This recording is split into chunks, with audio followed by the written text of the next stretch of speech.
I kept my $40,000 monthly income a secret from my son throughout his entire life, despite maintaining a deliberately modest lifestyle. When he extended an invitation for me to meet his wife's parents over dinner at an upscale restaurant, I made a calculated decision to test their character by presenting myself as an impoverished, unsophisticated woman. The moment I crossed that restaurant threshold, everything shifted dramatically. What transpired that evening absolutely shattered my daughter-in-law and her family in ways they could never have anticipated. Believe me when I say they earned every bit of what happened. Allow me to walk you through how events unfolded and reveal my true identity. My son Marcus, now 35 years old, never understood who his mother really was beneath the surface. To his perception, I represented nothing more than an ordinary working woman, someone who departed early each morning for the office, returned exhausted each evening, prepared meals with whatever ingredients happened to be available in the refrigerator. In his mind, I was perhaps a secretary or some other unremarkable employee, certainly nothing exceptional or noteworthy. I never attempted to correct these assumptions or enlighten him otherwise.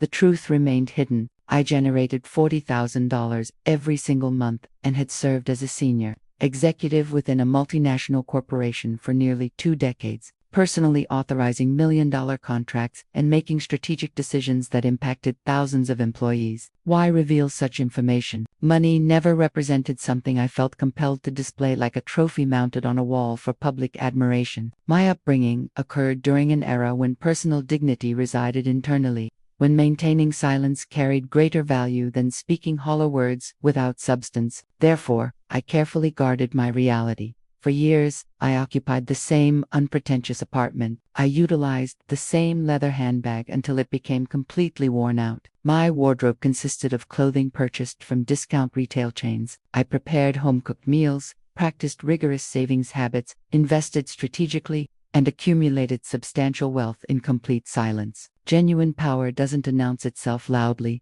Genuine power observes carefully. I was observing very closely when Marcus telephoned me that particular Tuesday afternoon. His voice carried an unusual quality, tinged with nervousness, reminiscent of his childhood whenever he'd committed some transgression. "Mother, I need to request a favor from you. Simone's parents are visiting from overseas for the first time. They've expressed interest in meeting you. We've arranged dinner for Saturday evening at a restaurant. Please attend." Something about his tone created discomfort within me. This wasn't the voice of a son warmly inviting his mother to a family gathering. Rather, it was the voice of someone requesting that I not cause embarrassment, that I conform appropriately, that I make a favorable impression. "Have they received any information about me?" I inquired calmly. A period of silence followed. Then Marcus stammered somewhat hesitantly. "I mentioned that you work in an office environment, that you live independently, that you maintain a simple lifestyle, that you don't possess much." There it was, that word simple, as though my entire existence could be adequately contained within that miserable, reductive adjective. As if I represented a problem requiring his apology, I drew a deep, deliberate breath. "All right, Marcus, I'll be there," I confirmed before disconnecting. I surveyed my living room surroundings, furniture that was old yet comfortable, walls devoid of expensive artwork, a small television set, nothing capable of impressing anyone. At that precise moment, I reached a decision. If my son genuinely believed I was an impoverished woman, if his wife's parents were arriving prepared to render judgment, then I would provide them with exactly what they anticipated seeing. I would perform the role of a broke, naive, desperate mother, barely surviving. I wanted to experience firsthand how they treated someone possessing nothing. I wanted to witness their authentic faces, because I harbored suspicions. I suspected Simone and her family represented the type of individuals who measured human worth exclusively by bank account balances. My instincts rarely proved incorrect. Saturday arrived as scheduled. I dressed in the worst outfit I owned, a shapeless, wrinkled, light gray dress, the kind sold at thrift stores. I selected old, worn-out shoes, wore absolutely no jewelry, not even a wristwatch. I grabbed a faded canvas tote bag, pulled my hair back into a messy ponytail, and examined my reflection. I appeared as a woman thoroughly broken by life's hardships, invisible, perfect. I entered a taxi and provided the address. a high-end restaurant located in the city's most exclusive district, the kind where menus deliberately omit prices, where each individual table setting costs more than an average person's monthly salary. During the drive, I experienced something unusual, a mixture of anticipation and profound sadness. Anticipation because I knew something significant was approaching. Sadness because part of me still harbored hope that I might be mistaken. I hoped they would treat me with kindness, look beyond the shabby clothing, demonstrate genuine warmth. But another part, the part that had worked 40 years among corporate predators, knew precisely what awaited me. The taxi stopped directly in front of the restaurant. Warm lighting spilled from the windows. A doorman wearing white gloves stood at attention. Elegantly dressed people were entering. I paid the fare, stepped out onto the sidewalk, took a deep breath, crossed the threshold, and there they were. Marcus stood positioned beside a long table near the windows. He wore a dark suit, crisp white shirt, and polished shoes. His expression appeared anxious, tense. Beside him stood Simone, my daughter-in-law, wearing a tailored cream-colored dress with gold accents, high heels, her perfectly straightened hair falling gracefully over her shoulders. She looked impeccable as always, but she wasn't looking in my direction. Instead, her gaze remained fixed toward the entrance with a tense, almost embarrassed expression clearly visible on her features. Then I saw them, Simone's parents, already seated at the table, waiting like royalty upon their thrones. The mother, Veronica, wore a fitted emerald green dress completely covered in sequins, with jewels adorning her neck, wrists, and fingers. Her dark hair was pulled back into an elegant bun. She possessed that cold, calculated type of beauty designed to intimidate. Beside her sat Franklin, her husband, wearing an immaculate gray suit with a giant watch on his wrist and a serious, stern expression. Both looked as though they had stepped directly from the pages of a luxury lifestyle magazine. I walked toward them slowly, taking short, hesitant steps as if frightened. Marcus saw me first, and his facial expression changed dramatically. His eyes widened noticeably. He looked me up and down carefully. I noticed him swallow hard. "Mother, you said you'd come." His voice sounded distinctly uncomfortable. "Of course, son, here I am," I responded with a timid smile, the smile of a woman unaccustomed to such refined establishments. Simone greeted me with a quick kiss on the cheek, cold and mechanical in execution. "Mother-in-law, it's nice to see you," she said. Her eyes communicated the opposite sentiment. She introduced me to her parents in a strange, almost apologetic tone. "Father, mother, this is Marcus's mother." Veronica looked up, studied me carefully, and in that single instant, I saw everything: the judgment, the disdain, the disappointment. Her eyes scanned my wrinkled dress, my old shoes, my canvas tote bag. She didn't speak initially, merely extended her hand. The handshake was cold, quick, and weak. "A pleasure," she said without warmth. Franklin repeated the same gesture, weak handshake, a false smile. "Charmed," he muttered. I seated myself in the chair positioned at the end of the table, the one furthest from them, as if I were a second-class guest. Nobody assisted me with pulling out my chair. Nobody inquired whether I was comfortable. The waiter arrived carrying elegant, heavy menus, written entirely in French. I opened mine and pretended not to comprehend anything. Veronica observed me carefully. "Do you require assistance with the menu?" she asked with a smile that failed to reach her eyes. "Yes, please. I don't understand what these words mean." My voice emerged small and timid. She sighed audibly and ordered on my behalf. "Something simple," she instructed the waiter. "Something that doesn't cost too much. We don't want to overdo it." The phrase hung in the air like a dense fog. Franklin nodded in agreement. Marcus looked away uncomfortably. Simone played nervously with her napkin. Nobody said anything in response, and I simply watched, observed, and absorbed everything. Veronica initiated conversation first, discussing general topics: the journey from abroad, how exhausting the flight had been, how different everything appeared here. Then she gradually, subtly began discussing money. She mentioned the hotel where they were staying, costing $1,000 per night. She mentioned the luxury automobile they had rented. Obviously, she added, she mentioned the stores they had visited. "We purchased a few things, nothing major, just a few $1,000s worth."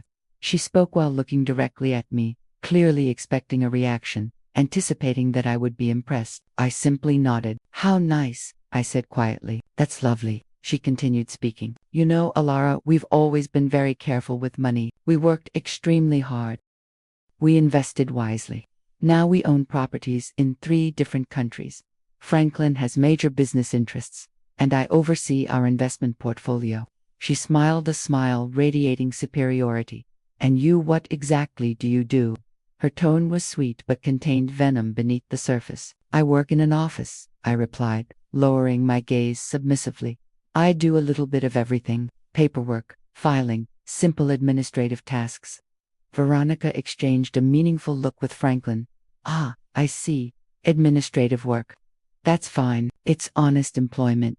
All jobs possess dignity, correct? Of course, I replied obediently. The food arrived on enormous plates with tiny portions, everything decorated like edible artwork.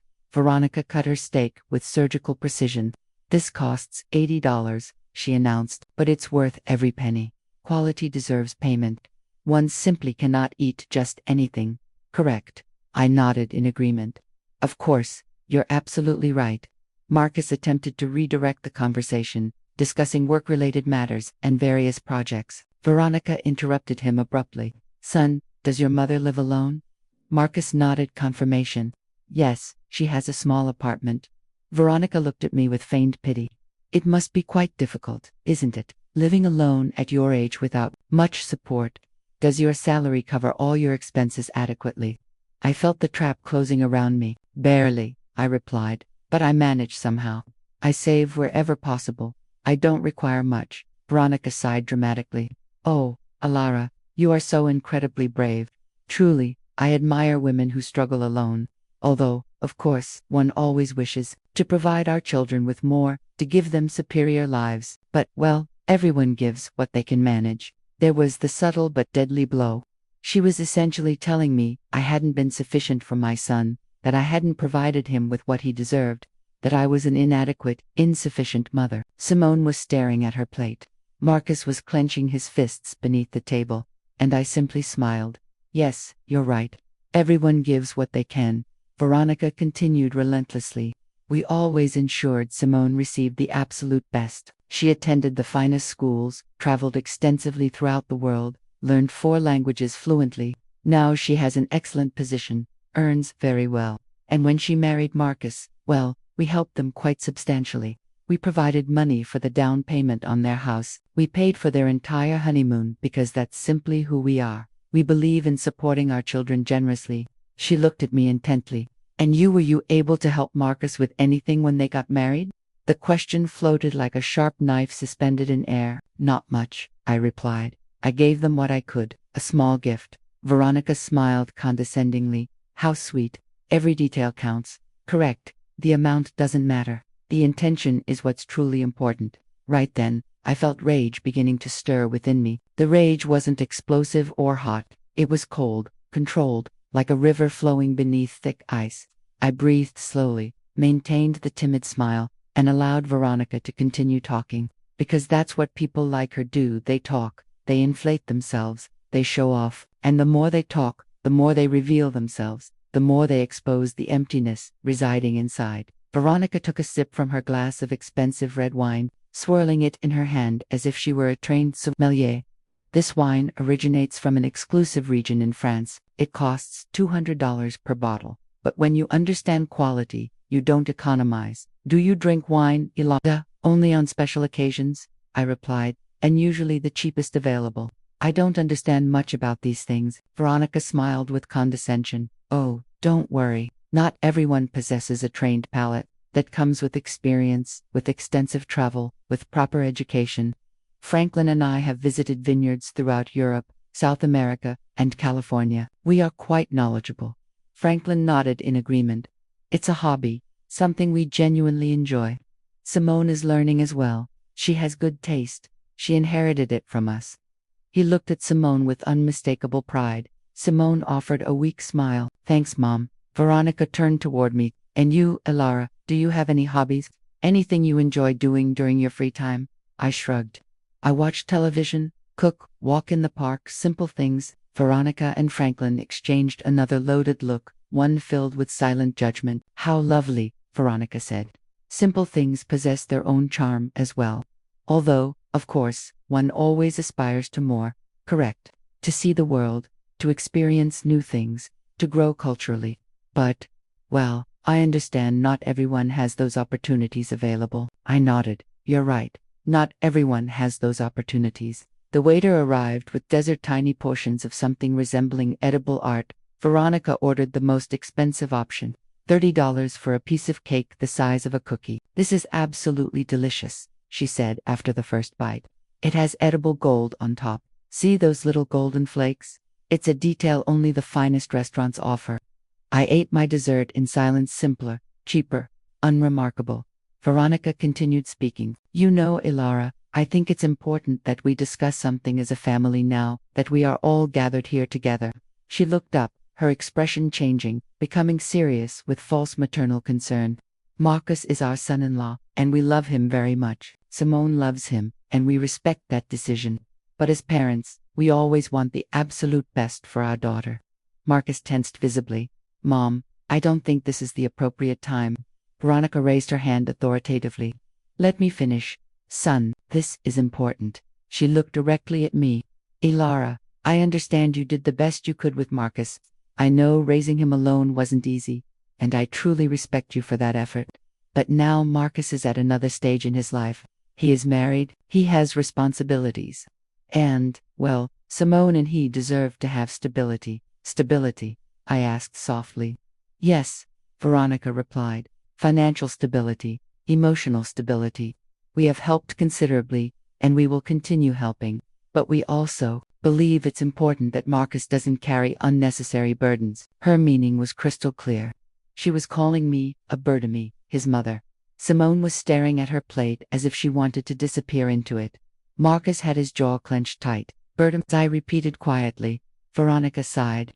I don't want to sound harsh, Ilara, but at your age, living alone with a limited salary, it's natural for Marcus to worry about you, to feel that he must take care of you, and that's fine, he is a good son, but we don't want that worry to negatively affect his marriage. Do you understand me? Perfectly, I replied. Veronica smiled. I'm glad you understand. That's why we wanted to have this conversation with you. Franklin and I have discussed something.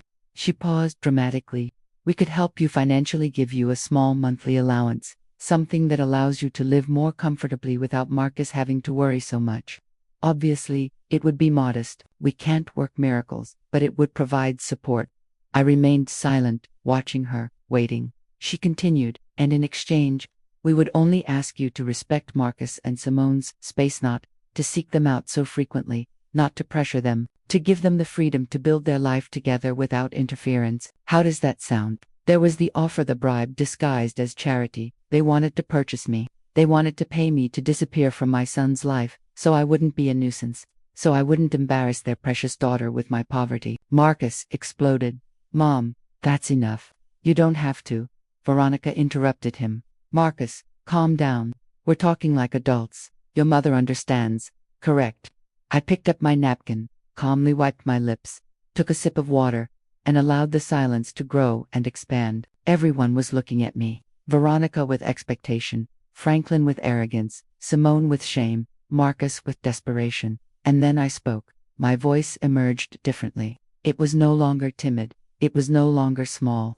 It was firm, clear, and cold. That's an interesting offer, Veronica. Truly very generous of you. Veronica smiled victoriously. I'm glad you see it that way. I nodded. But I have a few questions just to understand clearly. Veronica blinked. Of course. Ask whatever you like. I leaned forward slightly. How much exactly would you consider a modest monthly allowance? Veronica hesitated. Well, we were thinking about $500, maybe $700 depending. I nodded. I see. $700 a month for me to disappear from my son's life. Veronica frowned. I wouldn't put it like that, but yes, I responded. I interrupted. That is exactly how you put it. She adjusted in her chair uncomfortably. Ilara, I don't want you to misunderstand, of course, I said. Help. How did you help with the house down payment? How much was that? Veronica nodded proudly. $40,000. Actually, 40,000. Ah, 40,000. How generous. And the honeymoon. 15,000. Veronica said. It was a 3-week trip through Europe. Incredible. Unbelievable. I replied. So, you've invested approximately $55,000 in Marcus and Simone. Veronica smiled. Well, when you love your children, you don't hold back. I nodded slowly. You're right. When you love your children, you don't hold back. But tell me something, Veronica. All that investment, all that money, did it buy you anything?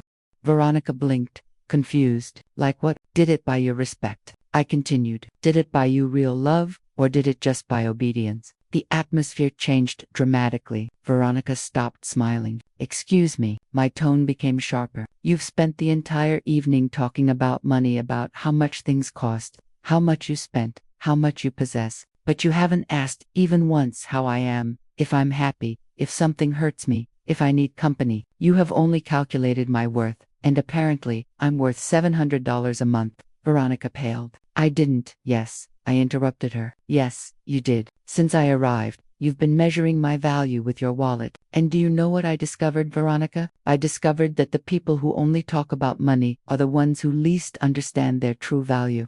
Franklin intervened. I think you are misinterpreting my wife's intentions. I looked at him directly. And what are her intentions? To treat me with pity, to humiliate me throughout dinner, to offer me alms so I'd vanish. Franklin opened his mouth but said nothing. Marcus was pale. Mom, please. I looked at him. No, Marcus, please don't. I'm done being quiet. I placed the napkin on the table. I leaned back in my chair. There was no more timidity in my posture, no more shrinking. I looked Veronica directly in the eyes. She held my gaze for a second, then quickly looked away, uncomfortable. Something had fundamentally changed, and she felt it. Everyone felt it. Veronica, you said something very interesting a moment ago. You said you admire women who struggle alone, who are brave. Veronica nodded slowly, uncertainly. Yes, I did. Then let me ask you something. Have you ever struggled alone? Have you ever worked without your husband backing you? Have you ever built something with your own two hands, without your family's money? Veronica stammered. I have my own achievements. Like what? I asked with genuine curiosity. Tell me. Veronica adjusted her hair. I manage our investments. I oversee properties. I make important decisions in our businesses. I nodded. Businesses your husband built, properties you bought together, investments made with the money he generated. Or am I wrong? Franklin intervened, annoyed. That's not fair. My wife works just as hard as I do. Of course, I replied calmly. I don't doubt she works. But there is a difference between managing money that already exists and creating it from scratch, between overseeing an empire you inherited and building it brick by brick, don't you think? Veronica pressed her lips together. I don't know where you are going with this, Ella. Let me explain, I replied. 40 years ago, I was 23 years old. I was a secretary in a small company. I earned minimum wage. I lived in a rented room. I ate the cheapest food I could find. And I was alone, completely alone. Marcus stared at me. I had never told him this in such detail. I continued. One day, I got pregnant. The father disappeared. My family turned their backs on me. I had to decide whether to keep going or give up. I chose to keep going. I worked until the last day of my pregnancy. I went back to work 2 weeks after Marcus was born. A neighbor took care of him during the day. I worked 12 hours a day. I paused and drank some water. No one spoke. I didn't stay a secretary. I studied at night. I took courses. I learned English at the public library. I learned accounting, finance, administration. I became an expert in things no one taught me. All on my own. All while raising a child alone. All while paying rent, food, medicine, and clothes. Veronica was staring at her plate. Her arrogance was starting to crumble. And you know what happened, Veronica? I climbed up little by little from secretary to assistant, from assistant to coordinator, from coordinator to manager, from manager to director. It took me 20 years of non-stop work, of sacrifices you can't even imagine. But I did it. And do you know how much I earn now? I asked. Veronica shook her head. $40,000 a month. The silence was absolute, as if someone had pressed pause on the entire universe. Marcus dropped his fork. Simone's eyes went wide. Franklin frowned in disbelief. And Veronica froze, her mouth slightly opened. $40,000. I repeated, every month for almost 20 years. That's almost $10 million in gross income over my career, not counting investments, not counting bonuses, not counting company stock. Veronica blinked several times. No, I don't understand. You earn $40,000 a month. That's correct, I replied calmly. I am the regional director of operations for a multinational corporation. I oversee 5 countries, I manage budgets of hundreds of millions of dollars. I make decisions that affect more than 10,000 employees. I signed contracts that you couldn't read without lawyers. And I do it every day. Marcus was pale. Mom, why did you never tell me? I looked at him tenderly. Because you didn't need to know, son. Because I wanted you to grow up valuing effort, not money. Because I wanted you to become a person, not an heir. Because money corrupts, and I wasn't going to let it corrupt you. But then, Simone whispered, why do you live in that small apartment? Why do you wear simple clothes? Why don't you drive a luxury car? I smiled. Because I don't need to impress anyone. Because true wealth isn't shown off. Because I learned that the more you have, the less you need to prove it. I looked at Veronica. That's why I came dressed like this tonight. That's why I pretended to be poor. That's why I acted like a broke and naive woman. I wanted to see how you would treat me if you thought I had nothing. I wanted to see your true colors, and I saw them perfectly. Veronica was red with shame, rage, and humiliation. This is ridiculous. If you earned so much money, we would know. Marcus would know. Why would he believe you are poor? Because I let him. I replied. Because I never talked about my job. Because I live simply. Because the money I earn, I invest. I save. I multiply. I don't spend it on flashy jewelry or showing off in expensive restaurants. Franklin cleared his throat. Even so, this doesn't change the fact that you were rude, that you misinterpreted our intentions. Really, I looked at him fixed. I misinterpreted when you said I was a burden to Marcus. I misinterpreted when you offered to pay me $700 to disappear from his life. I misinterpreted every condescending comment about my clothes, my job, my life. Franklin didn't answer. Neither did Veronica. I stood up. Everyone looked at me. Let me tell you something that clearly no one has ever told you. Money does not buy class. It does not buy real education. It does not buy empathy. You have money, perhaps a lot, but you don't have an ounce of what truly matters.